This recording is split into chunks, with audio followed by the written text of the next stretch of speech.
Hello students, ਅੱਜ ਦੇ ਇਸ ਵੀਡੀਓ ਦੇ ਵਿੱਚ ਆਪਾਂ ਡਿਸਕਸ ਕਰਾਂਗੇ information gathering tools. Information gathering ਕੀ ਹੁੰਦਾ ਹੈ ਕਿ ਜਦੋਂ ਆਪਾਂ ਕੋਈ ਵੀ ਸਿਸਟਮ ਡਿਵੈਲਪ ਕਰਨਾ ਹੁੰਦਾ ਹੈ ਉਸ ਤੋਂ ਪਹਿਲਾਂ ਆਪਾਂ ਇਨਫੋਰਮੇਸ਼ਨ ਕਲੈਕਟ ਕਰਦੇ ਹਾਂ। ਤਾਂ ਇਨਫੋਰਮੇਸ਼ਨ ਕਲੈਕਟ ਕਰਨ ਦੇ ਆਪਣੇ ਕੋਲੇ ਡਿਫਰੈਂਟ ਮੈਥਡਸ ਹੁੰਦੇ ਆ। ਇਨਫੋਰਮੇਸ਼ਨ ਰਿਗਾਰਡਿੰਗ ਕਿ ਕਿਸ ਟਾਈਪ ਦਾ ਸਿਸਟਮ ਬਣਾਉਣਾ ਹੈ, ਯੂਜ਼ਰ ਦੀਆਂ ਰਿਕੁਆਇਰਮੈਂਟ ਕੀ ਨੇ। ਇਨਫੋਰਮੇਸ਼ਨ ਗੈਦਰਿੰਗ ਦੇ ਵਿੱਚ ਪਹਿਲਾਂ ਚਾਹੀਦੀ ਕਿਸ ਟਾਈਪ ਦੀ ਇਨਫੋਰਮੇਸ਼ਨ ਆਪਾਂ ਨੂੰ ਚਾਹੀਦੀ ਹੁੰਦੀ ਹੈ। ਫੋਰ ਐਗਜ਼ਾਮਪਲ, ਜਦੋਂ ਆਪਾਂ ਕੋਈ ਵੀ ਸਿਸਟਮ ਡਿਜ਼ਾਈਨ ਕਰਦੇ ਹਾਂ ਤਾਂ ਉਹ ਸਿਸਟਮ ਕਿਸ ਆਰਗੇਨਾਈਜੇਸ਼ਨ ਲਈ ਬਣ ਰਿਹਾ ਹੈ, ਉਸ ਆਰਗੇਨਾਈਜੇਸ਼ਨ ਦੀ ਫੁੱਲ ਇਨਫੋਰਮੇਸ਼ਨ ਆਪਾਂ ਨੂੰ ਚਾਹੀਦੀ ਆ। ਸੈਕਿੰਡ, ਕਿ ਉਸ ਆਰਗੇਨਾਈਜੇਸ਼ਨ ਦੇ ਵਿੱਚ ਜਿਹੜਾ ਉਹ ਸਿਸਟਮ ਆਪਾਂ ਡਿਜ਼ਾਈਨ ਕਰਾਂਗੇ ਕਿਹੜੇ ਸਟਾਫ ਮੈਂਬਰ ਉਹਨੂੰ ਯੂਜ਼ ਕਰਨਗੇ। ਥਰਡ, ਆਪਾਂ ਨੂੰ ਇਨਫੋਰਮੇਸ਼ਨ ਚਾਹੀਦੀ ਹੈ ਕਿ ਉਸ ਪਰਟੀਕੂਲਰ ਆਰਗੇਨਾਈਜੇਸ਼ਨ ਦੇ ਵਿੱਚ ਵਰਕ ਦਾ ਫਲੋ ਕਿਸ ਤਰ੍ਹਾਂ ਹੈ, ਕਿ ਕਿਸ ਤਰ੍ਹਾਂ ਉਹ ਕੰਮ ਐਕਚੁਅਲ ਦੇ ਵਿੱਚ ਕਰਦੇ ਨੇ। ਉਸੇ ਤਰੀਕੇ ਨਾਲ ਆਪਾਂ ਉਹਨੂੰ ਸਿਸਟਮ ਡਿਜ਼ਾਈਨ ਕਰਕੇ ਦੇਣਾ ਹੈ। ਤਾਂ ਸਭ ਨਾਲੋਂ ਪਹਿਲਾਂ ਇਨਫੋਰਮੇਸ਼ਨ ਕਲੈਕਟ ਕਰਨੀ ਆ properly about organisation, about the user staff and about work flow of the system. Information ਆਪਾਂ ਨੂੰ ਆਰਗੇਨਾਈਜੇਸ਼ਨ ਦੀ ਜਿਹੜੀ ਚਾਹੀਦੀ ਹੈ ਉਹਦੇ ਵਿੱਚ ਕੀ ਚੀਜ਼ਾਂ ਰਿਕੁਆਇਰਡ ਨੇ। ਸਭ ਨਾਲੋਂ ਪਹਿਲਾਂ ਉਹ ਪਰਟੀਕੂਲਰ ਆਰਗੇਨਾਈਜੇਸ਼ਨ ਦੇ ਵਿੱਚ ਕਿਸ ਤਰ੍ਹਾਂ ਦੀਆਂ ਪੋਲਿਸੀਜ਼ ਕੰਮ ਕਰਦੀਆਂ ਨੇ, ਕਿਸ ਤਰ੍ਹਾਂ ਦੀਆਂ ਪੋਲਿਸੀਜ਼ ਉਹ ਇੰਪੋਜ਼ ਕਰਦੇ ਨੇ, ਇੰਪਲੀਮੈਂਟ ਕਰਦੇ ਨੇ, ਕੀ ਉਹਨਾਂ ਦੇ ਆਬਜੈਕਟਿਵਸ ਨੇ, ਕੀ ਉਹਨਾਂ ਦੇ ਗੋਲਸ ਨੇ।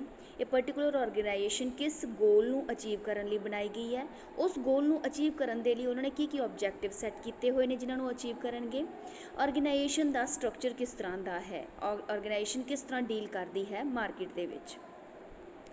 ਇਨਫੋਰਮੇਸ਼ਨ ਸਟਾਫ ਬਾਰੇ ਚਾਹੀਦੀ ਹੈ। ਸਾਰਿਆਂ ਨਾਲੋਂ ਪਹਿਲਾਂ ਅਥਾਰਟੀ ਰਿਲੇਸ਼ਨਸ਼ਿਪ ਕੀ ਹੈ, ਕਿ ਉਹਨਾਂ ਨੇ ਕਿਸ ਟਾਈਪ ਦਾ ਹਾਇਰਾਰਕੀਕਲ ਸਟਰਕਚਰ ਬਣਾਇਆ ਹੋਇਆ ਹੈ, ਕਿ ਹਾਇਰ ਅਥਾਰਟੀ ਨੂੰ ਕਿੰਨੀ ਅਸੈਸ ਹੈ, ਲੋਅਰ ਅਥਾਰਟੀ ਨੂੰ ਕਿੰਨੀ ਅਸੈਸ ਦੇਣੀ ਹੈ, ਜਾਂ ਉਹਨਾਂ ਦੇ ਅੰਡਰ ਜੋ ਇੰਪਲੋਏ ਕਰਨੇ ਉਹਨਾਂ ਨੂੰ ਕਿਸ ਮੋਡਿਊਲ ਦੀ ਅਸੈਸ ਦੇਣੀ ਹੈ।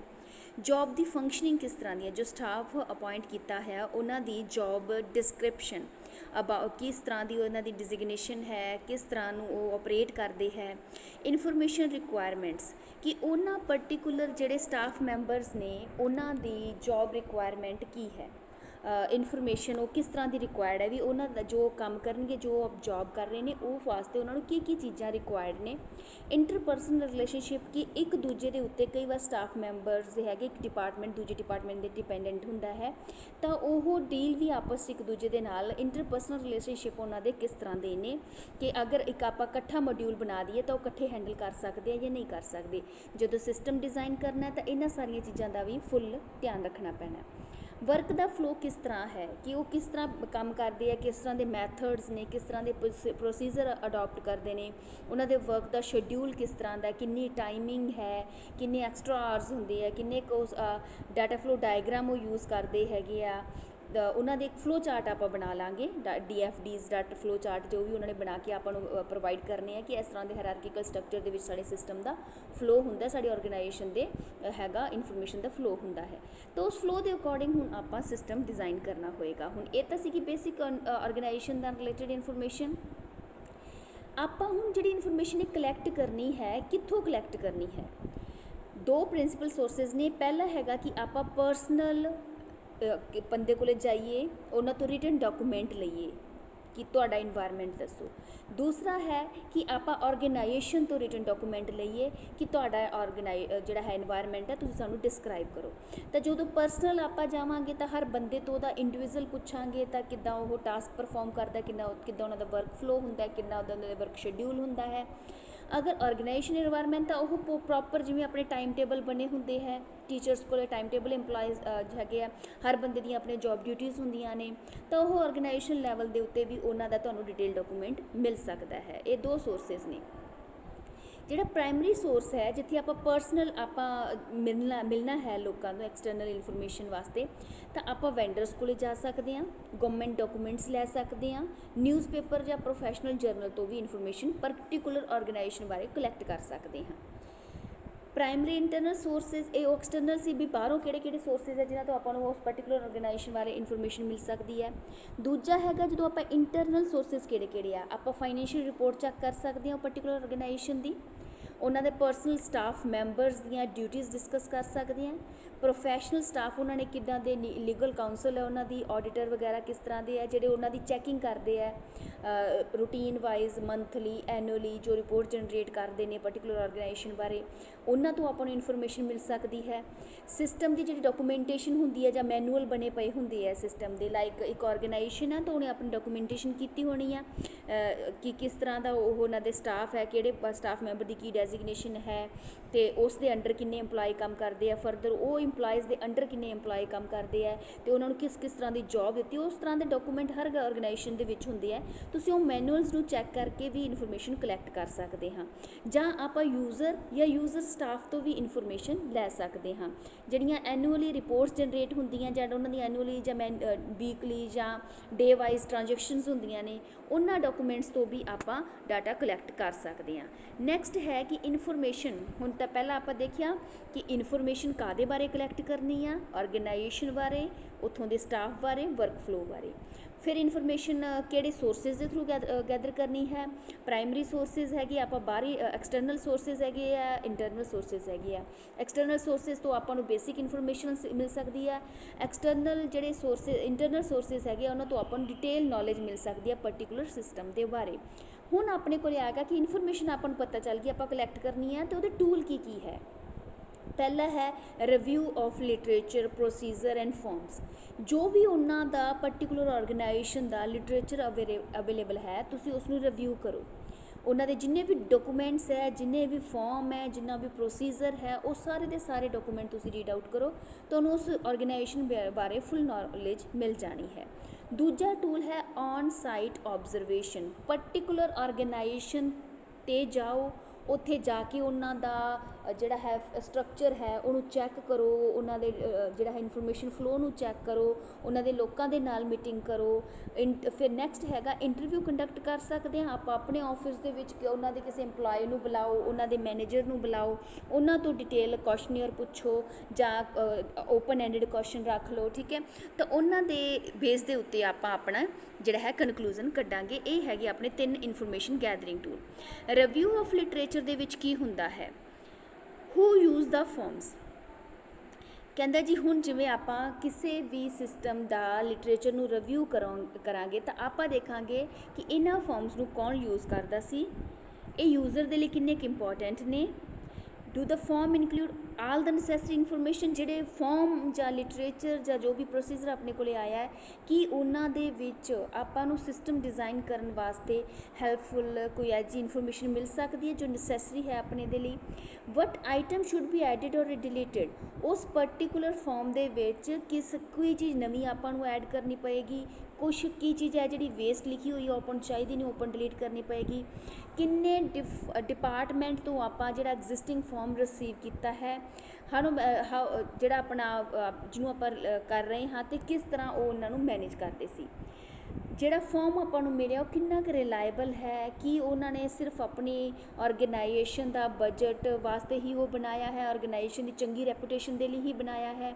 ਕੋਈ ਐਦਾਂ ਦੀ ਇਨਫੋਰਮੇਸ਼ਨ ਜਿਹੜੀ ਆਪਣੇ ਉਸ ਫਾਰਮ ਦੇ ਵਿੱਚ ਹਾਈਡ ਹੈ ਅਤੇ ਉਹ ਆਪਣੇ ਸਿਸਟਮ ਦੇ ਲਈ ਮੋਸਟ ਇੰਪੋਰਟੈਂਟ ਹੈ, ਕੁਛ ਐਜੀ ਚੀਜ਼ ਤਾਂ ਨਹੀਂ ਰਹਿ ਗਈ ਕਿ ਆਪਾਂ ਉਸੇ ਟਰਸਟ ਕਰ ਸਕਦੇ ਕਿ ਉਸ ਫਾਰਮ ਦੇ ਵਿੱਚ ਹਰ ਇੱਕ ਚੀਜ਼ ਅਵੇਲੇਬਲ ਹੈ। How does the information the form help to the other users make better decision. ਜਿਹੜੇ ਫਾਰਮ ਹੈਗਾ ਉਹ ਇੱਕ ਪਰਟੀਕੂਲਰ ਯੂਜ਼ਰ ਲਈ ਬਣਾਇਆ ਹੋਇਆ ਹੈ, ਉਹਦਾ ਪਰਟੀਕੂਲਰ ਦਾ ਵਿਊ ਪੁਆਇੰਟ ਹੈ ਜਾਂ ਪਰਟੀਕੂਲਰ ਸਿਸਟਮ ਦੇ ਬਾਰੇ ਹੈ, ਕਿ ਉਹ ਜਿਹੜਾ ਸਿਸਟਮ ਆਪਾਂ ਡਿਜ਼ਾਈਨ ਕਰਾਂਗੇ ਉਸ ਫਾਰਮ ਦੇ ਬੇਸ ਦੇ ਉੱਤੇ ਉਸ ਫਾਰਮ ਨੂੰ ਰੀਡ ਕਰਕੇ ਉਹ ਤੋਂ ਬਾਅਦ ਜਿਹੜਾ ਸਿਸਟਮ ਡਿਜ਼ਾਈਨ ਕਰਾਂਗੇ ਕਿ ਉਹ ਸਾਰਿਆਂ ਦੇ ਲਈ ਯੂਜ਼ਫੁਲ ਹੋਏਗਾ, ਕਾਮਨ ਹੋਏਗਾ ਸਾਰਿਆਂ ਦੇ ਲਈ। ਤਾਂ ਇਹਨਾਂ ਚੀਜ਼ਾਂ ਦਾ ਖਾਸ ਖਿਆਲ ਰੱਖਣਾ ਹੈ ਜਦੋਂ ਆਪਾਂ ਫਾਰਮ ਜੀ ਲਿਟਰੇਚਰ ਜਾਂ ਕਿਸੇ ਪ੍ਰੋਸੀਜਰ ਨੂੰ ਰਿਵਿਊ ਕਰਦੇ ਹਾਂ। ਨੈਕਸਟ ਸੀਗਾ ਆਪਣਾ ਟੂਲ ਕਿ ਆਪਾਂ ਔਨ ਸਾਈਟ ਆਬਜ਼ਰਵੇਸ਼ਨ ਕਰੀਏ। ਔਨ ਸਾਈਟ ਆਬਜ਼ਰਵੇਸ਼ਨ ਦੇ ਵਿੱਚ ਕੀ ਹੈ, ਸਿਸਟਮ ਕਿਸ ਟਾਈਪ ਦਾ ਹੈ, ਸਿਸਟਮ ਕਿਵੇਂ ਕੰਮ ਕਰਦਾ ਹੈ, ਕਿੱਦਾਂ ਕੌਣ ਸਿਸਟਮ ਨੂੰ ਰਨ ਕਰਦਾ, ਕਿਹੜੇ ਕਿਹੜੇ ਇੰਪੋਰਟੈਂਟ ਪੀਪਲ ਇਹਦੇ ਵਿੱਚ ਇਨਵੋਲਵ ਨੇ, ਸਿਸਟਮ ਦੀ ਹਿਸਟਰੀ ਕੀ ਹੈ, ਪ੍ਰੈਜ਼ੈਂਟ ਸਟੇਟ ਜਿਹੜੀ ਹੈਗੀ ਉਹਨੂੰ ਗੈਟ ਕਰਨ ਦੇ ਲਈ ਕੀ ਕੰਮ ਕਰਦਾ ਪਿਆ ਹੈ system, what kind of system it is a comparison with other system. ਹੋਰ ਆਰਗੇਨਾਈਜੇਸ਼ਨ ਦੇ ਵਿੱਚ ਜੇ ਸੇਮ ਸਿਸਟਮ ਯੂਜ਼ ਕਰਦੇ ਪਏ ਆ ਅਤੇ ਕਿਸ ਟਾਈਪ ਦਾ ਆਰਗੇਨਾਈਜੇਸ਼ਨ ਯੂਜ਼ ਕਰਦੇ, ਉਹਨਾਂ ਦਾ ਕੰਪੈਰੀਜ਼ਨ ਕਰ ਲਓ ਆਪਸ ਦੇ ਵਿੱਚ। ਜਿਹੜੇ ਹੈਗੇ ਆ is it the fast pace और slow system to the external crisis, कि ਜਿਹੜਾ ਸਿਸਟਮ ਪ੍ਰੈਜ਼ੈਂਟਲੀ ਕੰਮ ਕਰ ਰਿਹਾ ਹੈ ਉਹ ਪ੍ਰੋਪਰ ਸਪੀਡ 'ਤੇ ਕੰਮ ਨਹੀਂ ਕਰ ਰਿਹਾ ਹੈ, ਤਾਂ ਪਹਿਲਾਂ ਆਪਾਂ ਜਾ ਕੇ ਸਿਸਟਮ ਨੂੰ ਪ੍ਰੋਪਰਲੀ ਚੈੱਕ ਕਰਾਂਗੇ। ਆਬਜ਼ਰਵੇਸ਼ਨ ਦਾ ਜਿਹੜਾ ਮੈਥਡ ਹੈ ਪਹਿਲਾ ਹੈਗਾ ਨੈਚੁਰਲ ਮੈਥਡ। ਨੈਚੁਰਲ ਮੈਥਡ ਦੇ ਵਿੱਚ ਕੀ ਹੈਗਾ ਕਿ ਆਪਾਂ ਕਿਤੇ ਵੀ ਜਾ ਕੇ ਇੰਪਲਾਈ ਦੀ ਵਰਕ ਪਲੇਸ 'ਤੇ ਚਲੇ ਗਏ, ਉੱਥੇ ਉਹਨੂੰ ਨੈਚੁਰਲੀ ਓਬਜ਼ਰਵ ਕੀਤਾ। ਕੰਟਰਾਈਵਡ ਜਿਹੜਾ ਹੈਗਾ ਆਬਜ਼ਰਵੇਸ਼ਨ ਮੈਥਡ ਹੈ, ਉਹਦੇ ਵਿੱਚ ਕੀ ਹੈਗਾ ਕਿ ਆਪਾਂ ਓਬਜ਼ਰਵ ਕਰਕੇ ਦੇਖੀਏ, ਜਿਵੇਂ ਆਪਾਂ ਲੈਬੋਰਟਰੀ ਦੇ ਵਿੱਚ ਜਾ ਕੇ ਐਕਸਪੈਰੀਮੈਂਟ ਕਰਦੇ ਹਾਂ, ਯਾਨੀ ਆਪਾਂ ਚਲੇ ਜਾਈਏ ਕਿਸੇ ਆਫਿਸ ਦੇ ਵਿੱਚ, ਕਿਸੇ ਸਿਸਟਮ ਦੇ ਵਿੱਚ, ਅਤੇ ਉੱਥੇ ਐਜ਼ ਆ ਯੂਜ਼ਰ ਚਲੀਏ, ਅਤੇ ਯੂਜ਼ਰ ਨੂੰ ਕਿਸ ਤਰ੍ਹਾਂ ਡੀਲ ਕਰਦੇ ਆਪਾਂ ਐਜ਼ ਆ ਐਕਸਪਰਟ ਨਹੀਂ ਚੱਲਦੇ। ਓਬਜ਼ਰਵੇਸ਼ਨ ਦੇ ਲਈ ਆਪਾਂ ਇੱਕ ਪ੍ਰੈਕਟੀਕਲ ਉਹਦੇ ਵਿੱਚ ਸਕੀਮ ਦੇ ਵਿੱਚ ਜਾਂਦੇ ਹਾਂ, ਇੱਕ ਪ੍ਰੈਕਟੀਕਲ ਉਹਨੂੰ ਇੰਪਲੀਮੈਂਟ ਕਰ ਕਿੱਦਾਂ ਹੋ ਰਿਹਾ ਹੈ ਉਹਨੂੰ ਦੇਖਣ ਦੇ ਲਈ, ਉਹਦੀ ਚੈਕਿੰਗ ਦੇ ਲਈ ਜਾਂਦੇ ਹਾਂ। ਤਾਂ ਆਪਾਂ ਇੱਕ ਯੂਜ਼ਰ ਦੇ ਤੌਰ 'ਤੇ ਉੱਥੇ ਜਾਵਾਂਗੇ, ਫਿਰ ਉਹ ਦੇਖਾਂਗੇ ਕਿ ਕਿੱਦਾਂ ਯੂਜ਼ਰ ਦੇ ਨਾਲ ਡੀਲ ਕਰਦੇ ਆ, ਕਿੱਦਾਂ ਦੇ ਫਾਰਮ ਜਨਰੇਟ ਕਰਦੇ ਹੈਗੇ ਆ। ਨੈਕਸਟ ਹੈਗਾ ਅਬਟਰਸਟਿਵ ਦੇ ਵਿੱਚ ਕੀ ਹੈਗਾ, ਅਬਟਰਸਟਿਵ ਦੇ ਵਿੱਚ ਇੱਕ take place when the respondent know he or she being observed, ਜਿਹਦੇ ਵਿੱਚ ਕੀ ਹੈਗਾ ਜਿਹੜਾ ਸਾਹਮਣੇ ਵਾਲਾ ਬੰਦਾ ਹੈ ਉਹਨੂੰ ਪਤਾ ਹੋਵੇ ਕਿ ਉਹਨੂੰ ਓਬਜ਼ਰਵ ਕੀਤਾ ਜਾ ਰਿਹਾ ਹੈ, ਉਹਦੀ ਚੈਕਿੰਗ ਹੋ ਰਹੀ ਹੈ। ਲਾਈਕ ਆਡਿਟ ਹੁੰਦੀ ਹੈ, ਸਾਲ ਤੋਂ ਬਾਅਦ ਆਡਿਟ ਹੁੰਦੀ ਹੈ, ਤਾਂ ਆਪਾਂ ਨੂੰ ਪਤਾ ਹੈ ਕਿ ਆਪਣੇ ਬਿੱਲ ਵਗੈਰਾ ਆਪਣੇ ਸਾਰੇ ਸਟੇਟਸ ਚੈੱਕ ਹੋਣਗੇ, ਤਾਂ ਉੱਥੇ ਆਪਣੇ ਹੈਗੀ ਕਿ ਆਪਾਂ ਨੂੰ ਪਤਾ ਹੈਗਾ ਕਿ ਆਪਾਂ ਓਬਜ਼ਰਵ ਕੀਤੇ ਜਾ ਰਹੇ ਹਾਂ। ਅਨਓਬਸਟ੍ਰਕਟਿਵ ਦੇ ਵਿੱਚ ਕੀ ਹੈਗਾ ਕਿ ਜਿਹਦੇ ਵਿੱਚ ਬੰਦੇ ਨੂੰ ਸਾਹਮਣੇ ਪਤਾ ਨਾ ਹੋਵੇ ਕਿ ਉਹਨੂੰ ਓਬਜ਼ਰਵ ਕੀਤਾ ਜਾ ਰਿਹਾ। ਫੋਰ ਐਗਜ਼ਾਮਪਲ, ਜਿਵੇਂ ਤੁਹਾਨੂੰ ਐਗਜ਼ਾਮਪਲ ਦਿੱਤਾ ਸੀਗਾ ਕਿ ਆਪਾਂ ਪਰਟੀਕੂਲਰ ਆਰਗੇਨਾਈਜੇਸ਼ਨ ਦੇ ਵਿੱਚ ਇੱਕ ਕਲਾਇੰਟ ਦੇ ਤੌਰ 'ਤੇ ਜਾਈਏ, ਫਿਰ ਆਪਾਂ ਦੇਖੀਏ ਕਿ ਉਹ ਕਿਸ ਤਰ੍ਹਾਂ ਡੀਲ ਕਰਦੇ ਆ, ਕਿੱਦਾਂ ਦੇ ਉਹ ਸਾਰਾ ਉਹਨਾਂ ਦਾ ਫਲੋ ਹੈ ਵਰਕ ਦਾ, ਤਾਂ ਉੱਥੇ ਸਾਹਮਣੇ ਵਾਲੇ ਬੰਦੇ ਨੂੰ ਇਹ ਨਹੀਂ ਪਤਾ ਚੱਲੇਗਾ ਕਿ ਮੈਨੂੰ ਓਬਜ਼ਰਵ ਕੀਤਾ ਜਾ ਰਿਹਾ। ਉਹਨਾਂ ਨੇ ਆਪਾਂ ਨੂੰ ਡੀਲ ਕਰਨਾ ਜਿੱਦਾਂ ਕਿ ਆਪਾਂ ਉਹਨਾਂ ਦੇ ਕਲਾਇੰਟ ਹਾਂ। ਡਾਇਰੈਕਟ ਓਬਜ਼ਰਵੇਸ਼ਨ ਕਰਨੀ ਹੈ, ਆਪਾਂ ਪਲੇਸ 'ਤੇ ਜਾਈਏ, ਐਨਾਲਿਸਿਸ ਨੂੰ ਮਿਲੀਏ, ਉੱਥੇ ਜਾ ਕੇ ਸਬਜੈਕਟ ਨੂੰ ਪ੍ਰੋਪਰਲੀ ਓਬਜ਼ਰਵ ਕਰ ਲਈਏ। ਇਨਡਾਇਰੈਕਟ ਓਬਜ਼ਰਵੇਸ਼ਨ ਦੇ ਵਿੱਚ ਕੀ ਹੈਗਾ ਕਿ ਜਿਹੜੇ ਇਨਫੋਰਮੇਸ਼ਨ ਕੈਪਚਰ ਹੋਈ ਹੈ ਕੈਮਰਾਜ਼ ਦੇ ਨਾਲ ਜਾਂ ਵੀਡੀਓ ਟੇਪਸ, ਉਹਨਾਂ ਨੂੰ ਆਪਾਂ ਘਰੇ ਲਿਜਾ ਕੇ ਦੇਖੀਏ। ਡਾਇਰੈਕਟ ਹੈ ਕਿ ਆਪਾਂ ਪਰਟੀਕੂਲਰ ਵਰਕ ਪਲੇਸ 'ਤੇ ਚੱਲਦੇ ਹਾਂ। ਇਨਡਾਇਰੈਕਟ ਹੈ ਕਿ ਉਹਨਾਂ ਦੀ ਰਿਕਾਰਡਿੰਗਸ ਆਪਾਂ ਉਹਨਾਂ ਨੂੰ ਕਹੀਏ ਕਿ ਸਾਨੂੰ ਰਿਕਾਰਡਿੰਗ ਅਵੇਲੇਬਲ ਕਰਵਾ ਦਿਓ ਕਿ ਕਿੱਦਾਂ ਤੁਹਾਡਾ ਵਰਕ ਫਲੋ ਹੁੰਦਾ, ਅਤੇ ਉਹਨੂੰ ਆਪਾਂ ਚੈੱਕ ਕਰਕੇ ਦੇਖੀਏ ਕਿ ਇਹ ਕਿੱਦਾਂ ਇਹਨਾਂ ਦਾ ਸਿਸਟਮ ਰਨ ਹੋ ਰਿਹਾ ਹੈ। ਸਟਰਕਚਰਡ ਓਬਜ਼ਰਵੇਸ਼ਨ ਹੈ, ਜਿਹਦੇ ਵਿੱਚ ਆਪਾਂ ਇੱਕ ਪ੍ਰੋਪਰ ਰਿਕਾਰਡ ਬਣਾਇਆ ਹੈ, ਪ੍ਰੋਪਰ ਐਕਸ਼ਨ ਲੈਂਦੇ ਹੁੰਦੇ, ਇੱਕ ਸਪੈਸੀਫਾਈਡ ਰਿਕਾਰਡ ਹੁੰਦਾ ਹੈਗਾ ਕਿ ਇਹ ਬੰਦਾ ਆਏਗਾ ਓਬਜ਼ਰਵੇਸ਼ਨ ਕਰਨ, ਇੰਨੀ ਟੀਮ ਮੈਂਬਰ ਹੈ, ਇਹਨਾਂ ਲੋਕਾਂ ਨੇ ਇੰਨੇ ਵਜੇ ਇੱਥੇ ਪਹੁੰਚ ਜਾਣਾ ਹੈ, ਇਸ ਚੀਜ਼ ਨੂੰ ਓਬਜ਼ਰਵ ਕਰਨਗੇ, ਇਸ ਚੀਜ਼ ਨੂੰ ਤੁਸੀਂ ਦਿਖਾਉਣਾ ਹੈ। ਤਾਂ ਇੱਕ ਸਟਰਕਚਰ ਓਬਜ਼ਰਵੇਸ਼ਨ ਹੈ।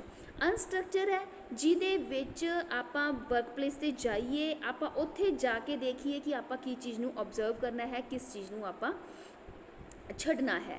ਤਾਂ ਇਹ ਆਪਣਾ ਪਹਿਲਾਂ ਪ੍ਰੀ ਪਲਾਨਡ ਕੁਛ ਨਹੀਂ ਹੁੰਦਾ, ਉੱਥੇ ਜਾ ਕੇ ਆਪਾਂ ਦੇਖੀਏ ਕਿ ਸਾਨੂੰ ਆਹ ਵੀ ਦਿਖਾ ਦਿਓ, ਇਹ ਸਿਸਟਮ ਕਿੱਦਾਂ ਰਨ ਹੁੰਦਾ, ਇਹ ਵੀ ਚੀਜ਼ ਦਿਖਾ ਦਿਓ। ਜਦੋਂ ਔਨ ਸਾਈਟ ਓਬਜ਼ਰਵੇਸ਼ਨ ਕਰਦੇ ਹਾਂ ਤਾਂ ਇਹਦੇ ਵਿੱਚ ਪ੍ਰੋਬਲਮਸ ਕਿਹੜੀਆਂ ਆਉਂਦੀਆਂ ਨੇ। ਕਹਿੰਦੇ ਹੈ ਕਿ ਸਮਟਾਈਮਸ ਜਿਹੜੇ ਸਟਾਫ ਦਾ ਜਿਹੜਾ ਰਿਐਕਸ਼ਨ ਹੁੰਦਾ ਉਹ ਸਹੀ ਨਹੀਂ ਹੁੰਦਾ, ਤਾਂ ਉੱਥੇ ਪ੍ਰੋਬਲਮ ਆ ਜਾਂਦੀ ਹੈ। ਅਤੇ ਆਪਾਂ ਨੂੰ ਇੱਕ ਕੀ ਹੁੰਦਾ ਹੈ ਕਿ ਸਮਟਾਈਮਸ ਸਟਾਫ ਕਹਿੰਦਾ ਕਿ ਅਸੀਂ ਇੱਦਾਂ ਕੰਮ ਨਹੀਂ ਕਰ ਰਹੇ, ਰੀਜ਼ਨ ਕੀ ਹੁੰਦਾ ਹੈਗਾ ਕਿ ਉਹਨੂੰ ਪ੍ਰੋਪਰ ਟ੍ਰੇਨਿੰਗ ਨਹੀਂ ਪ੍ਰੋਵਾਈਡ ਕੀਤੀ, ਜਾਂ ਉਹਨਾਂ ਦੇ ਆਪਣੇ ਇਸ਼ੂਜ਼ ਲੈ ਕੇ ਬੈਠ ਜਾਂਦੇ ਨੇ। ਸਮਟਾਈਮਸ ਜਦੋਂ ਆਪਾਂ ਓਬਜ਼ਰਵ ਕਰਨ ਜਾਂਦੇ ਉਸ ਬੰਦੇ ਦਾ attitude and motivation can not be readily observed, ਆਪਾਂ ਨੂੰ ਪ੍ਰੋਪਰ ਪਤਾ ਨਹੀਂ ਚੱਲ ਰਿਹਾ, ਆਪਾਂ ਨੂੰ ਇਹਨਾਂ ਦਾ ਐਟੀਟਿਊਡ ਨਹੀਂ ਪਤਾ ਚੱਲ ਰਿਹਾ, ਜਾਂ ਆਪਾਂ ਉਸ ਬੰਦੇ ਨੂੰ ਸਮਝ ਨਹੀਂ ਪਾ ਰਹੇ ਜਿਹਨੂੰ ਆਪਾਂ ਓਬਜ਼ਰਵ ਕਰਨ ਚੱਲੇ ਹਾਂ, ਜਾਂ ਉਹ ਬੰਦਾ ਰੀਅਲ ਨਹੀਂ ਹੈ, ਕੁਛ ਫੇਕ ਚੀਜ਼ਾਂ ਰਿਪਰੈਜ਼ੈਂਟ ਕਰ ਰਿਹਾ ਹੈ, ਦੈਨ ਆਪਣੀ ਓਬਜ਼ਰਵੇਸ਼ਨ ਸਹੀ ਨਹੀਂ ਆਏਗੀ। Observation are subject to error due to the observer's misinterpretation। ਜਿਹੜਾ ਓਬਜ਼ਰਵਰ ਹੁੰਦਾ ਉਹਦੀ ਇੰਟਰਪ੍ਰੀਟੇਸ਼ਨ ਦੇ ਨਾਲ ਵੀ ਆਪਾਂ ਨੂੰ ਐਕਚੁਅਲ ਇਨਫੋਰਮੇਸ਼ਨ ਨਹੀਂ ਮਿਲਦੀ। ਜੇ ਉਹ ਪ੍ਰੋਪਰ ਕੋਆਪਰੇਟ ਕਰਦੇ ਹੈਗੇ ਆ ਤਾਂ ਆਪਾਂ ਨੂੰ ਐਕਚੁਅਲ ਇਨਫੋਰਮੇਸ਼ਨ ਮਿਲਦੀ ਹੈ। ਕਈ ਵਾਰ ਕੀ ਹੁੰਦਾ, ਬੰਦਾ ਮੱਥ ਕੇ ਗਿਆ ਹੁੰਦਾ ਕਿ ਮੈਂ ਇਸ ਆਰਗੇਨਾਈਜੇਸ਼ਨ ਦੀ ਸਹੀ ਵਿਊ ਪੁਆਇੰਟ ਦੱਸਣਾ ਹੀ ਨਹੀਂ ਹੈ, ਦੈਨ ਉਹ ਆਪਣੇ ਕੋਲ ਐਕਚੁਅਲ ਇਨਫੋਰਮੇਸ਼ਨ ਨਹੀਂ ਕਨਵੇ ਕਰੇਗਾ। ਅਨਪ੍ਰੋਡਕਟਿਵ ਲੌਂਗ ਆਰਸ ਲੱਗ ਜਾਂਦੇ ਆ, ਆਪਾਂ ਪ੍ਰੋਪਰ ਕਿਸੇ ਕਨਕਲੂਜ਼ਨ 'ਤੇ ਨਹੀਂ ਪਹੁੰਚਦੇ, ਕਿਸੇ ਐਕਟੀਵਿਟੀਜ਼ ਦੇ ਉੱਤੇ ਕਈ ਮਹੀਨੇ ਲੱਗ ਜਾਂਦੇ, ਆਪਾਂ ਨੂੰ ਸਿਸਟਮ ਸਮਝ ਦੇ ਵਿੱਚ ਨਹੀਂ ਆਉਂਦਾ। ਦੈਨ ਇਹ ਆਪਣੇ ਜਿਹੜੀਆਂ ਹੈਗੀਆਂ ਪ੍ਰੋਬਲਮਸ ਫੇਸ ਕਰਦੇ ਹਾਂ ਜਦੋਂ ਆਪਾਂ ਓਬਜ਼ਰਵੇਸ਼ਨ ਕਰਦੇ ਹਾਂ। ਇੰਟਰਵਿਊਜ਼ ਦੇ ਵਿੱਚ ਕੀ ਹੈ, ਪਹਿਲਾ ਹੈਗਾ ਕਿ ਆਪਾਂ ਫੇਸ ਟੂ ਫੇਸ ਇੰਟਰਪਰਸਨਲ ਆਪਾਂ ਇੰਟਰਵਿਊ ਕੰਡਕਟ ਕਰਦੇ ਹਾਂ, ਜਿਹਦੇ ਵਿੱਚ ਇੱਕ ਬੰਦਾ ਕੁਐਸਚਨ ਪੁੱਟ ਕਰਦਾ, ਦੂਜਾ ਬੰਦਾ ਉਹਦੇ ਆਨਸਰ ਕਰਦਾ ਹੈ। ਕਿਸੇ ਵੀ ਪ੍ਰੋਬਲਮ ਨੂੰ ਡਿਸਕਸ ਕਰਦੇ ਹਾਂ, ਕਿਸੇ ਵੀ ਇਸ਼ੂ ਨੂੰ ਜਾਂ ਸਿਸਟਮ ਦੇ ਕਿਸੇ ਵੀ ਫਲੋ ਨੂੰ ਆਪਾਂ ਡਿਸਕਸ ਕਰਦੇ ਸਾਹਮਣੇ ਵਾਲੇ ਬੰਦੇ ਨਾਲ, ਉਹਦੇ ਆਨਸਰਸ ਦੇ ਬੇਸ ਦੇ ਉੱਤੇ ਆਪਾਂ ਜਿਹੜਾ ਹੈਗਾ ਕਨਕਲੂਜ਼ਨ ਕੱਢਦੇ ਹਾਂ ਕਿ ਸਿਸਟਮ ਕਿੱਦਾਂ ਦਾ ਹੈਗਾ, ਅਤੇ ਆਪਾਂ ਜਿਹੜਾ ਬਣਾਉਣਾ ਹੈ ਉਸ ਦੇ ਵਿੱਚ ਕੀ ਕਰਨਾ ਆਪਾਂ ਨੂੰ ਐਡ ਕਰਨਾ ਪਏਗਾ। ਔਨ ਜਿਹੜੇ ਹੈਗੇ ਇੰਟਰਵਿਊਜ਼ ਦਾ ਜਿਹੜੀ ਹੈਗੀ ਆ ਐਡਵਾਂਟੇਜ ਕੀ ਹੈ। ਐਡਵਾਂਟੇਜ ਦੇ ਵਿੱਚ ਕੀ ਹੈਗਾ ਕਿ ਇਹਦੇ ਵਿੱਚ ਇਹ ਸੁਪੀਰੀਅਰ ਟੈਕਨੀਕ ਹੈ ਜਿਹਦੇ ਵਿੱਚ ਆਪਾਂ ਕਿਸੇ ਬੰਦੇ ਨੂੰ ਪੂਰੀ ਡੀਪ ਤੋਂ ਉਹਦੀ ਨੌਲੇਜ ਆਪਾਂ ਨੂੰ ਮਿਲ ਸਕਦੀ ਹੈ।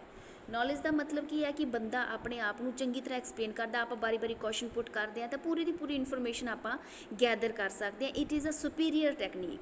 ਦੂਜਾ ਆਪਣੇ ਕੋਲੇ ਬੈਟਰ ਅਪੋਰਚੁਨਿਟੀ ਹੈ ਜਿਹਦੇ ਵਿੱਚ ਆਪਾਂ ਵੈਲਿਡ ਇਨਫੋਰਮੇਸ਼ਨ ਕਲੈਕਟ ਕਰ ਸਕਦੇ ਹਾਂ, ਕਿਉਂਕਿ ਆਪਾਂ ਐਕਸਪ੍ਰੈਸ਼ਨ ਤੋਂ ਵੀ ਦੇਖ ਸਕਦੇ ਕਿ ਬੰਦਾ ਸੱਚ ਬੋਲ ਰਿਹਾ, ਝੂਠ ਬੋਲ ਰਿਹਾ ਜਾਂ ਉਹ ਕਿਤੇ ਡਾਟਾ ਮੈਨੀਪੂਲੇਟ ਕਰ ਰਿਹਾ ਹੈ। Interviewer can observe not only what is saying, how they say, ਮਤਲਬ ਉਹ ਐਕਸਪ੍ਰੈਸ਼ਨ ਦੇ ਉੱਤੋਂ ਵੀ ਆਪਾਂ ਜਿਹੜਾ ਹੈਗਾ ਇੰਟਰਵਿਊਅਰ ਹੈ ਉਹ ਜੱਜ ਕਰ ਸਕਦਾ ਹੈਗਾ ਕਿ ਬੰਦਾ ਕੀ ਕਹਿਣਾ ਚਾਹੁੰਦਾ ਹੈ। ਉਸ ਤੋਂ ਬਾਅਦ it is effective technique to eliciting information about complex, ਜਦੋਂ ਬਹੁਤ ਜ਼ਿਆਦਾ ਕੰਪਲੀਕੇਟਿਡ ਜਿਹੜੀ ਹੈਗਾ ਸਿਸਟਮ, ਉਹਦੇ ਬਾਰੇ ਜਿਹੜੀ ਇਨਫੋਰਮੇਸ਼ਨ ਆਪਾਂ ਬੰਦੇ ਨੂੰ ਪਰਸਨਲੀ ਮਿਲ ਕੇ ਜ਼ਿਆਦਾ ਗੇਨ ਕਰ ਸਕਦੇ ਐਜ਼ ਕੰਪੇਅਰ ਟੂ ਉਹਨਾਂ ਬਾਰੇ ਡਾਕੂਮੈਂਟ ਰੀਡ ਕਰੀਏ ਜਾਂ ਲਿਟਰੇਚਰ ਰੀਡ ਕਰੀਏ। ਕਈ ਵਾਰ ਜਿਹੜੇ ਹੈਗੇ ਆ ਇੰਟਰਵਿਊ ਨੂੰ ਇੱਕ ਇੰਜੋਏ ਕਰਦੇ ਹੈਗੇ ਆ, ਪੀਪਲ ਇੰਜੋਏ ਕਰਦੇ ਆ, ਅਤੇ ਬਹੁਤ ਜ਼ਿਆਦਾ ਜਿਹੜਾ ਹੈਗਾ ਇੱਕ ਪਰਟੀਕੁਲਰ ਆਰਗੇਨਾਈਜੇਸ਼ਨ ਬਾਰੇ ਪੂਰੀ ਆਪਾਂ ਨੂੰ ਇਨਫੋਰਮੇਸ਼ਨ ਪ੍ਰੋਵਾਈਡ ਕਰ ਸਕਦੇ ਆ। ਜਿਹੜਾ ਮੇਜਰ ਡਰੋਬੈਕ ਕੀ ਹੈਗੀ ਆ ਕਿ ਇਸ ਵਾਸਤੇ ਆਪਾਂ ਨੂੰ ਪ੍ਰੀਪਰੇਸ਼ਨ ਟਾਈਮ ਬਹੁਤ ਜ਼ਿਆਦਾ ਚਾਹੀਦਾ ਹੈ। ਇੱਕ ਤਾਂ ਜਿਹੜੇ ਬੰਦੇ ਨੇ ਇੰਟਰਵਿਊ ਲੈਣਾ ਹੈ ਉਹਨੇ ਵੀ ਪ੍ਰੋਪਰ ਪ੍ਰਿਪੇਅਰ ਹੋ ਕੇ ਜਾਣਾ ਹੈ, ਪੂਰੀ ਆਪਣੀ ਕੁਐਸਚਨਿੰਗ ਸੈੱਟ ਕਰਕੇ ਜਾਣੀ ਹੈ, ਅਤੇ ਇੱਕ ਜਿਹੜੇ ਬੰਦੇ ਨੇ ਇੰਟਰਵਿਊ ਦੇਣਾ ਹੈ ਉਸ ਨੂੰ ਵੀ ਉਹ ਪਰਟੀਕੁਲਰ ਔਰ ਜਿਹੜੀ ਆਰਗੇਨਾਈਜੇਸ਼ਨ ਹੈ ਉਹਦੇ ਬਾਰੇ ਫੁੱਲ ਨੌਲੇਜ ਹੋਣੀ ਚਾਹੀਦੀ ਹੈ। ਇਹ ਨਹੀਂ ਹੈ ਕਿ ਆਪਾਂ ਹਰ ਇੱਕ ਬੰਦੇ ਨੂੰ ਸਾਹਮਣੇ ਬਿਠਾ ਦਈਏ ਕਿ ਤੁਸੀਂ ਇੰਟਰਵਿਊ ਕੰਡਕਟ ਕਰ ਲਓ, ਇਹ ਤੁਹਾਨੂੰ ਦੱਸ ਦੇਗਾ, ਨਹੀਂ। ਜਿਸ ਬੰਦੇ ਨੂੰ ਫੁੱਲ ਨੌਲੇਜ ਆ, ਹਰ ਇੱਕ ਸਟੈਪ ਬਾਰੇ ਨੌਲੇਜ ਹੈ, ਉਹੀ ਬੰਦਾ ਇੰਟਰਵਿਊ ਕੰਡਕਟ ਕਰ ਸਕਦਾ ਹੈ। ਨੈਕਸਟ ਹੈ ਦਾ ਆਰਟ ਆਫ ਇੰਟਰਵਿਊਇੰਗ। ਇੰਟਰਵਿਊ ਕਰਨਾ ਇੱਕ ਆਰਟ ਹੈ, ਕਿਉਂਕਿ ਇਹਦੇ ਵਿੱਚ ਬੇਸਿਕ ਜਿਹੜੀ ਰਿਕੁਆਇਰਮੈਂਟ ਹੁੰਦੀ ਹੈਗੀ ਹੈ ਕਿ ਬੰਦੇ ਦਾ ਬਿਹੇਵੀਅਰ, ਬੰਦੇ ਦਾ ਕਮਿਊਨੀਕੇਸ਼ਨ ਸਕਿੱਲ, ਇੱਕ ਫਰੈਂਡਲੀ ਇਨਵਾਇਰਮੈਂਟ ਕ੍ਰੀਏਟ ਕਰਨਾ, ਇਹ ਚੀਜ਼ਾਂ ਬਹੁਤ ਜ਼ਿਆਦਾ ਇੰਪੋਰਟੈਂਟ ਹੁੰਦੀਆਂ। ਪ੍ਰਾਇਮਰੀ ਰਿਕੁਆਇਰਮੈਂਟ ਕੀ ਹੁੰਦੀ ਹੈ ਕਿ ਇੱਕ ਫਰੈਂਡਲੀ ਇਨਵਾਇਰਮੈਂਟ ਸੈਟਅਪ ਕਰਨਾ, ਤਾਂ ਕਿ ਰਿਸਪੋਂਡੈਂਟ ਨੂੰ ਬਹੁਤ ਜ਼ਿਆਦਾ ਕੋਜ਼ੀ ਇਨਵਾਇਰਮੈਂਟ ਮਿਲੇ, ਈਜ਼ੀਲੀ ਉਹ ਐਕਸਪ੍ਰੈਸ ਕਰ ਸਕੇ ਆਪਣੇ ਆਪ ਨੂੰ। ਆਪਾਂ ਸਟ੍ਰਿਕਟ ਇੰਟਰਵਿਊ ਨਹੀਂ ਲੈਣੀ, ਆਪਾਂ ਇਹੋ ਜਿਹਾ ਇਨਵਾਇਰਮੈਂਟ ਕ੍ਰੀਏਟ ਕਰਨਾ ਹੈ ਜਿਹਦੇ ਨਾਲ ਜਿਹੜਾ ਹੈਗਾ ਇੰਟਰਵਿਊਅਰ ਹੈਗਾ ਉਹ ਵੀ ਇੰਜੋਏ ਕਰੇ ਅਤੇ ਜਿਹੜਾ ਰਿਸਪੋਂਡੈਂਟ ਹੈ ਉਹ ਵੀ ਫੁੱਲੀ ਇੰਜੋਏ ਕਰੇ। ਉਹ ਕਹਿੰਦਾ ਜੀ ਜਿਹੜਾ ਇੰਟਰਵਿਊਅਰ ਹੈਗਾ ਉਹਨੂੰ ਪ੍ਰੋਪਰਲੀ ਕੁਐਸਚਨ ਆਸਕ ਕਰਨਾ ਚਾਹੀਦਾ ਹੈ, ਰਿਲਾਇਬਲ ਰਿਸਪੌਂਸ ਚਾਹੀਦੀ ਹੈ, ਅਤੇ ਉਹਨਾਂ ਦੀ ਰਿਕਾਰਡਿੰਗ ਵੀ ਚਾਹੀਦੀ ਹੈ ਪ੍ਰੋਪਰਲੀ, ਤਾਂ ਕਿ ਫਿਊਚਰ ਦੇ ਵਿੱਚ ਆਪਾਂ ਉਸ ਇੰਟਰਵਿਊ ਨੂੰ ਦੁਬਾਰਾ ਸੁਣ ਕੇ ਉਹਦੇ ਕਨਕਲੂਡ, ਸਮਟਾਈਮਸ ਆਪਾਂ ਉਸੇ 'ਤੇ ਕਨਕਲੂਡ ਨਹੀਂ ਕਰ ਪਾਉਂਦੇ, ਤਾਂ ਆਪਾਂ ਦੁਬਾਰਾ ਅਗੇਨ ਐਂਡ ਅਗੇਨ ਉਹਨੂੰ ਰੀਡ ਐਂਡ ਵਾਚ ਲਿਸਨ ਕਰਕੇ ਆਪਾਂ ਇੱਕ ਪ੍ਰੋਪਰ ਕਨਕਲੂਜ਼ਨ 'ਤੇ ਪਹੁੰਚ ਸਕਦੇ ਹਾਂ। ਜਦੋਂ ਇੰਟਰਵਿਊ ਅਰੇਂਜ ਕਰਨਾ ਹੈ ਉਹ ਵੀ ਇੱਕ ਟੈਕਨੀਕ ਹੈ ਕਿ ਆਪਾਂ ਫਿਜ਼ੀਕਲ ਲੋਕੇਸ਼ਨ ਕਿਸ ਤਰ੍ਹਾਂ ਦੀ ਲਈਏ, ਕਿੰਨੀ ਕੁ ਪ੍ਰਾਈਵੇਸੀ ਹੋਵੇ, ਇੰਟਰਪਸ਼ਨ ਕਿੰਨੀ ਕੁ ਹੋਵੇ ਲੋਕਾਂ ਦੀ, ਇੱਕ ਆਪਾਂ ਪ੍ਰੋਪਰ ਅਪਾਇੰਟਮੈਂਟ ਲੈ ਕੇ ਐਡਵਾਂਸ ਦੇ ਵਿੱਚ ਫਿਰ ਬੰਦੇ ਕੋਲ ਜਾਈਏ, ਪ੍ਰੋਪਰ ਟਾਈਮ ਪੀਰੀਅਡ ਵੀ 2 ਘੰਟੇ ਦਾ ਇੰਟਰਵਿਊ ਹੋਏਗਾ, ਉਹਨੂੰ ਪ੍ਰੋਪਰ ਪਲਾਨ ਕਰਕੇ ਇੱਕ ਅਰੇਂਜ ਕਰਕੇ ਫਿਰ ਆਪਾਂ ਇੰਟਰਵਿਊ ਕੰਡਕਟ ਕਰੀਏ। ਇੱਕ ਕੁਛ ਗਾਈਡਸ ਨੇ ਕਿ ਜਿਹਦੇ ਨਾਲ ਇੱਕ ਇੰਟਰਵਿਊ ਆ ਸਕਸੈਸਫੁਲ ਇੰਟਰਵਿਊ ਮੰਨਿਆ ਜਾਂਦਾ। ਰੀਜ਼ਨ ਪਹਿਲਾ ਕੀ ਹੈ ਕਿ ਇੰਟਰਵਿਊ ਦੀ ਸਟੇਜ ਪ੍ਰੋਪਰ ਹੋਣੀ ਚਾਹੀਦੀ ਹੈ, ਇਨਵਾਇਰਮੈਂਟ ਇਨਫਰਾਸਟਰਕਚਰ ਪ੍ਰੋਪਰ ਹੋਣਾ ਚਾਹੀਦਾ ਹੈ, ਇੱਕ ਪ੍ਰੋਪਰ ਜਿਹੜੀ ਹੈ ਰਿਪੋਰਟ ਐਸਟੈਬਲਿਸ਼ ਕਰਨੀ ਚਾਹੀਦੀ ਹੈ ਤਾਂ ਕਿ ਇੰਟਰਵਿਊ ਵਾਸਤੇ ਈਜ਼ੀ ਰਹੇ। ਇੱਕ ਕੁਐਸਚਨ ਹੈ ਉਹ ਕਲੀਅਰ ਹੋਣੇ ਚਾਹੀਦੇ ਹੈ, ਉਹਨਾਂ ਦੇ ਵਿੱਚ ਕੋਈ ਡਬਲ ਮੀਨਿੰਗ ਚੀਜ਼ਾਂ ਨਹੀਂ ਹੋਣੀ ਚਾਹੀਦੀਆਂ। ਗੁੱਡ ਲਿਸਨਰ ਹੋਣਾ ਚਾਹੀਦਾ ਹੈ, ਆਰਗੂਮੈਂਟ ਨਹੀਂ ਕਰਨਾ, ਉਹਨੇ ਸਿਰਫ ਆਪਾਂ ਸਾਹਮਣੇ ਵਾਲੇ ਬੰਦੇ ਦੇ ਰਿਸਪੌਂਸਿਸ ਦੇਖਣੇ ਆ, ਉਹਦੇ ਰਿਸਪੋਂਡੈਂਟ ਦੇ ਵਿਊ ਦੇਖਣਾ ਹੈ, ਆਪਾਂ ਆਪਦੇ ਵੱਲੋਂ ਆਰਗੂਮੈਂਟ ਜਾਂ ਆਪਦੇ ਵੱਲੋਂ ਕੋਈ ਵਿਊ ਪੁਆਇੰਟ ਨਹੀਂ ਰੱਖਣਾ ਹੁੰਦਾ। ਜੋ ਵੀ ਇੰਟਰਵਿਊ ਤੋਂ ਆਊਟਕਮ ਆਈ ਉਹਨੂੰ ਪ੍ਰੋਪਰਲੀ ਇਵੈਲੂਏਟ ਕਰਨਾ, ਇਹ ਗੁੱਡ ਇੰਟਰਵਿਊ ਦਾ ਹੈਗਾ। Guides to successful interview. Next ਕੀ ਹੈ, set the stage for the interview. ਪਹਿਲਾ ਕੀ ਹੈ ਕਿ ਆਈਸ ਬ੍ਰੇਕਿੰਗ ਸੈਸ਼ਨ ਹੋਣਾ ਚਾਹੀਦਾ ਹੈ, ਰਿਲੈਕਸਡ, ਠੀਕ ਹੈ ਜੀ। ਇਨਫੋਰਮੇਸ਼ਨ ਫੇਜ਼ ਵੇਅਰ ਦਾ ਐਨਾਲਿਸਿਸ ਓਪਨ ਦਾ ਇੰਟਰਵਿਊ। ਇਹ ਨਹੀਂ ਹੈ ਕਿ ਮੈਂ ਤੁਹਾਨੂੰ ਕੁਐਸਚਨ ਪੁੱਛਿਆ ਤੁਸੀਂ ਉਹਦਾ ਯੈਸ ਔਰ ਨੋ 'ਚ ਆਨਸਰ ਦੇਣਾ, no, the question should be open ended. ਬੰਦੇ ਨੇ ਦੱਸਿਆ ਕਿ ਇਸ ਆਰਗੇਨਾਈਜੇਸ਼ਨ ਦੇ ਵਿੱਚ ਇਸ ਤਰ੍ਹਾਂ ਕੰਮ ਹੁੰਦਾ ਹੈ, ਬਟ ਪ੍ਰੈਜ਼ੈਂਟਲੀ ਇਸ ਤਰ੍ਹਾਂ ਹੁੰਦਾ ਹੈ, ਜੇ ਫਿਊਚਰ ਦੇ ਵਿੱਚ ਕੁਛ ਚੇਂਜਿਸ ਕਰਨੀਆਂ ਨੇ ਤਾਂ ਆਹ ਵਾਲੇ ਚੇਂਜਿਸ ਕਰਨ ਤੋਂ ਬਾਅਦ ਇਹ ਵਾਲਾ ਸਿਸਟਮ ਹੋਰ ਵੀ ਬੈਟਰ ਰਿਜ਼ਲਟ ਪ੍ਰੋਡਿਊਸ ਕਰ ਸਕਦਾ ਹੈ। Analysis adjust is an own image to counter that of the interview। ਇੱਕ ਐਸੀ ਜਿਹੜਾ ਐਨਾਲਿਸਿਸ ਕਰ ਰਿਹਾ ਬੰਦਾ ਇੱਕ ਚੰਗੀ ਇਮੇਜ ਛੱਡ ਕੇ ਜਾਵੇ, ਸਾਹਮਣੇ ਵਾਲੇ ਬੰਦੇ 'ਤੇ ਰੱਖੇ, ਤਾਂ ਕਿ ਉਹ ਬੰਦੇ ਨੂੰ ਹੈਜ਼ੀਟੇਸ਼ਨ ਨਾ ਹੋਵੇ ਕੋਈ ਵੀ ਚੀਜ਼ ਐਕਸਪ੍ਰੈਸ ਕਰਨ ਦੇ ਵਿੱਚ। ਰਿਪੋਰਟ ਨੂੰ ਐਸਟੈਬਲਿਸ਼ ਕਰਨਾ ਕਿ ਐਸੇ ਤਰ੍ਹਾਂ ਨਹੀਂ ਹੈ ਕਿ ਆਪਾਂ ਇੱਕ ਮਿਸਲੀਡ ਕਰਨਾ ਹੈ ਸਟਾਫ ਨੂੰ, ਇਸ ਤਰ੍ਹਾਂ ਦੀ ਰਿਪੋਰਟ ਨਹੀਂ ਜਨਰੇਟ ਕਰਨੀ। ਜੋ ਵੀ ਰਿਪੋਰਟ ਜਨਰੇਟ ਕਰਨੀ ਹੈ ਬਿਲਕੁਲ ਐਕਚੁਅਲ ਇਨਫੋਰਮੇਸ਼ਨ ਹੋਣੀ ਚਾਹੀਦੀ ਹੈ। ਕੋਈ ਵੀ ਅਨਅਥੋਰਾਈਜ਼ਡ ਪਰਸਨਲ ਜੋ ਵੀ ਗੱਲਾਂ ਹੋਈਆਂ ਇੰਟਰਵਿਊ ਦੇ ਵਿੱਚ ਉਹ ਰਿਲੀਜ਼ ਨਹੀਂ ਕੀਤੀਆਂ ਜਾਣੀਆਂ। ਜੋ ਸਿਸਟਮ ਨਾਲ ਰਿਲੇਟਡ ਹੈ ਸਿਰਫ ਉਹੀ ਚੀਜ਼ਾਂ ਡਿਸਪਲੇ ਕੀਤੀਆਂ ਜਾਣ। ਆਪਣੀ ਨੌਲੇਜ ਨੂੰ ਸ਼ੋ ਆਫ ਨਹੀਂ ਕਰਨਾ ਕਿ ਆਪਾਂ ਐਕਸਪਰਟ ਦੀ ਤਰ੍ਹਾਂ ਉੱਥੇ ਬਿਹੇਵ ਨਹੀਂ ਕਰਨਾ। ਆਪਾਂ ਸਿਰਫ ਇਹ ਦੱਸਣਾ, ਜਿਹੜਾ ਇੰਟਰਵਿਊ ਕੰਡਕਟ ਕਰ ਰਿਹਾ, ਜਿਹੜਾ ਬੰਦਾ ਐਨਾਲਿਸਿਸ ਹੈ, ਐਨਾਲਿਸਿਸ ਨੇ ਸਿਰਫ ਇਹ ਦੱਸਣਾ ਹੈ ਕਿ ਜੋ ਵੀ ਹੈ ਮੈਂ ਤੁਹਾਡੇ ਤੋਂ ਪੁੱਛ ਰਿਹਾ ਹੈ, ਤੁਹਾਨੂੰ ਫੁੱਲ ਨੌਲੇਜ ਹੈ, ਤੁਸੀਂ ਮੈਨੂੰ ਦੱਸੋ ਸਿਸਟਮ ਦੇ ਬਾਰੇ। Avoid acting like expert consultant, ਆਪਾਂ ਉਹਨੂੰ ਕੋਈ ਐਡਵਾਈਸ ਨਹੀਂ ਦੇਣੀ। ਰਿਸਪੈਕਟ ਦਾ ਟਾਈਮ ਸ਼ੈਡਿਊਲ, ਟਾਈਮ ਦੀ ਜਿੰਨਾ ਫਿਕਸ ਕੀਤਾ ਗਿਆ ਉਹਨੇ ਆਵਰਸ ਦੀ ਰਿਸਪੈਕਟ ਕਰੇ ਅਤੇ ਪ੍ਰੋਪਰਲੀ ਆਪਾਂ ਉਹ 'ਚੋਂ ਫਰੂਟਫੁਲ ਗੇਨ ਕਰਕੇ ਲੈ ਕੇ ਆਈਏ, ਇਹ ਨਹੀਂ ਕਿ ਵੇਸਟ ਕਰ ਦਈਏ time. Do not promise anything you Kant deliver ਸੱਚ ਐਜ਼ ਐਡਵਾਈਸ, ਤੁਸੀਂ ਐਡਵਾਈਸ ਨਹੀਂ ਦੇਣੀ। ਜੋ ਚੀਜ਼ ਤੁਸੀਂ ਨਹੀਂ ਕਰ ਸਕਦੇ ਉਸ ਟਾਈਮ ਆਪਾਂ ਉੱਥੇ ਇੱਕ ਓਬਜ਼ਰਵਰ ਦੇ ਤੌਰ 'ਤੇ ਜਾਂਦੇ ਹਾਂ, ਇੱਕ ਇੰਟਰਵਿਊਅਰ ਦੇ ਤੌਰ 'ਤੇ ਜਾਂਦੇ ਹਾਂ। ਦੈਨ ਆਪਣਾ ਕੰਮ ਸਿਰਫ ਅਤੇ ਸਿਰਫ ਐਨਾਲਾਈਜ਼ ਕਰਨਾ ਹੁੰਦਾ, ਆਪਦੇ ਵੱਲੋਂ ਕੋਈ ਫੇਕ ਪ੍ਰੋਮਿਸਿਸ ਉਹਨਾਂ ਨੂੰ ਨਹੀਂ ਕਰਕੇ ਜਾਣੇ। Dress and behave appropriately for the sitting, ਦੋਨਾਂ ਧਿਰਾਂ ਦੀ ਦੋਨੋਂ ਸਾਈਡਸ 'ਤੇ ਜਿਹੜੇ ਪੀਪਲ ਆਉਣਗੇ, ਪਰਸਨ ਆਉਣਗੇ, ਉਹਨਾਂ ਪਰਸਨ ਦੀ ਡਰੈਸਅਪ ਹੋਣਾ ਚਾਹੀਦਾ ਪ੍ਰੋਪਰ। ਕਿਸੇ ਤਰ੍ਹਾਂ ਦਾ ਇੰਟਰਪਟ ਨਹੀਂ ਹੋਣਾ ਚਾਹੀਦਾ ਡਿਊਰਿੰਗ ਦਾ ਇੰਟਰਵਿਊ ਕਿ ਕੋਈ ਨੌਕ ਕਰ ਰਿਹਾ, ਇੱਕ ਦੋ ਜਦੋਂ ਓਬਜ਼ਰਵ ਕਰ ਰਹੇ ਹਾਂ ਸਾਹਮਣੇ ਵਾਲੇ ਬੰਦੇ ਨੂੰ, ਸਾਹਮਣੇ ਵਾਲੇ ਬੰਦੇ ਦੀ ਇੰਟਰਵਿਊ ਲੈ ਰਹੇ ਹਾਂ, ਉਹਦੇ ਬਾਰੇ ਸਿਸਟਮ ਦੇ ਬਾਰੇ ਪੂਰੀ ਜਾਣਕਾਰੀ ਲੈ ਰਹੇ ਹਾਂ, ਦੈਨ ਡਿਸਟਰਬੈਂਸ ਵਿਚਕਾਰ ਨਹੀਂ ਹੋਣੀ ਚਾਹੀਦੀ। ਪਰਸਨਲ ਇਨਵੋਲਵਮੈਂਟ, ਉਸ ਤਰ੍ਹਾਂ ਦੇ ਅਫੇਅਰ ਤੋਂ ਦੂਰ ਰਹਿਣਾ ਹੈ ਕਿ ਪਰਸਨਲੀ ਕੋਈ ਵੀ ਆਪਣੇ ਲੈਵਲ 'ਤੇ ਕਿ ਮੈਂ ਤਾਂ ਸਿਸਟਮ ਨੂੰ ਬੈਟਰ ਬਣਾਉਣ ਦੇ ਬਾਰੇ ਕਰ ਰਿਹਾ ਸੀ ਬਟ ਮੈਨੇਜਮੈਂਟ ਮੈਨੂੰ ਕਰਨ ਨਹੀਂ ਦੇ ਰਹੀ, ਦੈਨ ਉਸ ਤਰ੍ਹਾਂ ਦੇ ਵਿਊ ਪੁਆਇੰਟ ਆਪਾਂ ਕਲੈਕਟ ਨਹੀਂ ਕਰਨੇ। ਆਸਕਿੰਗ ਦਾ ਕੁਐਸਚਨਸ, ਪ੍ਰੋਪਰ ਕੁਐਸਚਨ ਆਸਕ ਕਰਨੇ ਹੈ, ਪ੍ਰੋਪਰ ਮੈਨਰ ਦੇ ਵਿੱਚ, ਅੰਡਰਸਟੈਂਡੇਬਲ ਫਾਰਮ ਦੇ ਵਿੱਚ। ਉਸ ਤੋਂ ਬਾਅਦ ਰਿਕਾਰਡਿੰਗ ਰੱਖਣੀ ਹੈ, ਰਿਕਾਰਡਿੰਗ ਆਪਾਂ ਫਿਊਚਰ ਯੂਜ਼ ਵਾਸਤੇ ਜਿਹਦੇ ਤੋਂ ਆਪਾਂ ਪ੍ਰੋਪਰਲੀ ਐਨਾਲਾਈਜ਼ ਕਰ ਸਕੀਏ। ਡਾਟਾ ਰਿਕਾਰਡਿੰਗ ਐਂਡ ਨੋਟਬੁੱਕ, ਤੁਸੀਂ ਡਾਟਾ ਤੁਸੀਂ ਹੈ ਪੂਅਰ ਡਾਟਾ ਰਿਕਾਰਡਿੰਗ ਹੈ, ਤੁਸੀਂ ਉਸੇ ਟਾਈਮ ਬੈਠੇ ਆਪਣੇ ਨੋਟਸ ਵੀ ਬਣਾ ਸਕਦੇ ਹੋ। ਰਿਕਾਰਡਿੰਗ ਪ੍ਰੋਪਰਲੀ ਡਿਵਾਈਸਿਸ ਦੇ ਵਿੱਚ, ਪ੍ਰੋਪਰ ਇਕਵਿਪਮੈਂਟਸ ਦੇ ਵਿੱਚ ਹੋਣੀ ਚਾਹੀਦੀ ਹੈ। To which the individual response, ਕੁਛ ਕੁਐਸਚਨਸ ਆਪਣੇ ਕੋਲ ਜਿਹੜੇ ਰਿਸਪੌਂਸ ਕਰ ਸਕਦੇ ਹੈਗੇ ਉਸ ਤਰ੍ਹਾਂ ਦੇ ਕੁਐਸਚਨ ਚਾਹੀਦੇ। ਇੱਦਾਂ ਨਹੀਂ ਹੈ ਕਿ ਕੁਐਸਚਨ ਓਪਨ ਐਂਡ ਰੱਖਦਾ ਅਤੇ ਉਹਦਾ ਸਿਸਟਮ ਦੇ ਨਾਲ ਕੋਈ ਲੈਣਾ ਦੇਣਾ ਹੀ ਨਹੀਂ ਹੈ।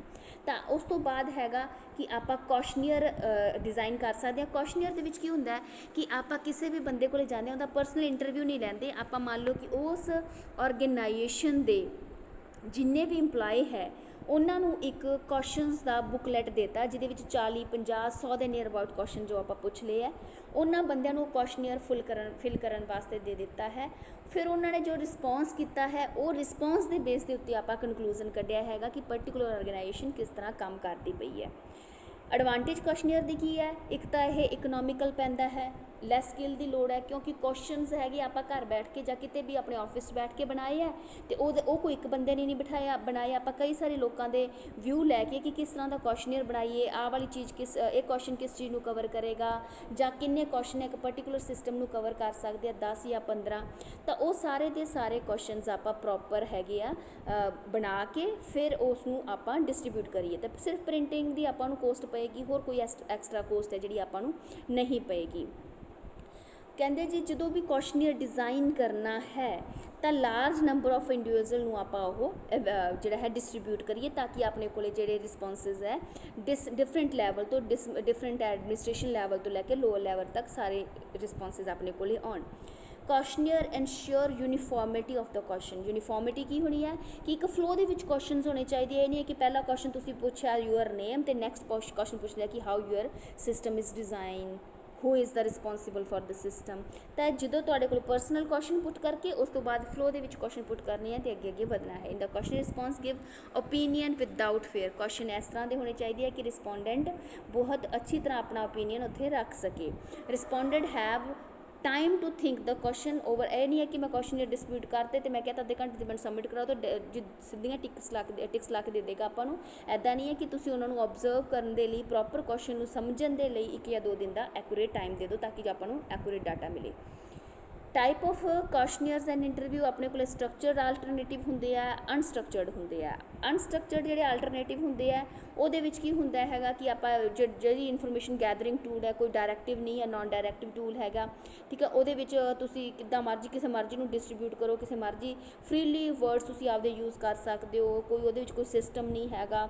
ਤੁਸੀਂ ਸਿਰਫ ਅਤੇ ਸਿਰਫ ਅਨਕਰੇਜ ਕਰਨਾ ਹੈ ਕਿ ਤੁਸੀਂ ਓਪਨਲੀ ਟਾਕ ਕਰ ਸਕਦੇ ਹੋ। ਸਟਰਕਚਰ ਦੇ ਵਿੱਚ ਕੀ ਹੁੰਦਾ ਹੈ, ਕਲੋਜ਼ਡ ਹੁੰਦਾ ਹੈਗਾ ਕਿ ਲਿਮਿਟਿਡ ਵਰਡਸ ਹੁੰਦੇ ਹੈਗੇ, ਸਪੈਸੀਫਿਕ ਸਪੈਸੀਫਿਕ ਟਾਈਮ ਹੁੰਦਾ ਹੈ, ਸਪੈਸੀਫਿਕ ਟੌਪਿਕ ਹੁੰਦਾ ਹੈ, ਉਸੇ ਚੀਜ਼ ਦੇ ਉੱਤੇ ਡਿਸਕਸ਼ਨ ਹੁੰਦੀ ਹੈ।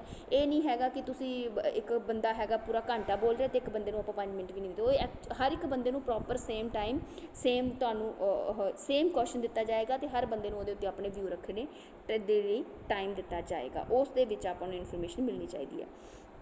ਕਲੋਜ਼ਡ ਕੁਐਸਚਨ ਕੀ ਹੁੰਦੇ ਆ, ਜਿਵੇਂ ਕਿ ਫਿਲਿੰਗ ਦਾ ਬਲੈਂਕਸ ਹੈ, ਉਹਦੇ ਵਿੱਚ ਇੱਕ ਹੀ ਆਨਸਰ ਫਿਲ ਹੋਏਗਾ। ਯੈਸ ਔਰ ਨੋ ਟਾਈਪ ਕੁਐਸਚਨਸ ਨੇ। ਰੈਂਕਿੰਗ ਸਕੇਲ 1 ਤੋਂ ਲੈ ਕੇ 5 ਤੱਕ ਦਾ ਵੀ। ਪਰਟੀਕੂਲਰ ਸਿਸਟਮ ਦੇ ਵਿੱਚ ਜਿਹੜੀ ਹੈਗੀ ਆ ਜਿਹੜੀ ਕਰਪਸ਼ਨ ਬਹੁਤ ਜ਼ਿਆਦਾ ਹੈ, ਤੁਹਾਡਾ ਤੁਸੀਂ ਐਗਰੀ ਹੋ, ਡਿਸਐਗਰੀ, ਨਾਟ ਐਗਰੀ, ਠੀਕ ਹੈ, ਟੋਟਲੀ ਡਿਸਐਗਰੀ, ਠੀਕ ਹੈ। ਅਤੇ ਇਸ ਤਰ੍ਹਾਂ ਦੇ ਆਪਾਂ ਸਕੇਲਿੰਗ ਦੇ ਸਕਦੇ ਹਾਂ। ਮਲਟੀਪਲ ਚੋਇਸ ਕੁਐਸਚਨ ਦੇ ਸਕਦੇ ਹਾਂ ਕਿ ਆਪਾਂ ਇੱਕ ਚੋਇਸ ਹੈ ਜਾਂ ਇਹ ਚੋਇਸ ਹੈ ਜਾਂ ਇਹ 3-4 ਚੋਇਸਿਸ ਦਿੱਤੀਆਂ, ਉਹਦੇ ਵਿੱਚ ਇੱਕ ਟਿਕ ਕਰਨੀ ਹੈ ਤੁਸੀਂ ਜਾਂ 2 ਟਿਕ ਕਰਨੀਆਂ ਨੇ। ਰੇਟਿੰਗ ਸਕੇਲ ਦੇ ਸਕਦੇ ਹੋ ਕਿ ਮੰਨ ਲਓ ਕਿ ਕਰਪਸ਼ਨ ਹੈ, ਤੁਸੀਂ ਉਹਨੂੰ ਕਿੰਨਾ ਰੇਟ ਦਿੰਦੇ ਹੋ। ਜਿਵੇਂ ਆਪਾਂ YouTube ਚੈਨਲ ਦੇ ਜਾਂ ਕਿਸੇ ਫਿਲਮ ਨੂੰ ਰੇਟਿੰਗ ਦਿੰਦੇ ਹਾਂ ਨਾ, 1 ਸਟਾਰ 2 ਸਟਾਰ, ਉਸ ਤਰ੍ਹਾਂ ਦੇ ਰੇਟਿੰਗ ਸਕੇਲ ਵੀ ਤੁਸੀਂ ਰੱਖ ਸਕਦੇ ਹੋ ਆਪਣੇ ਕੁਐਸਚਨਰਸ ਦੇ ਲਈ। ਇਹ ਹੈਗੀ ਆ different type of tools to gather the information.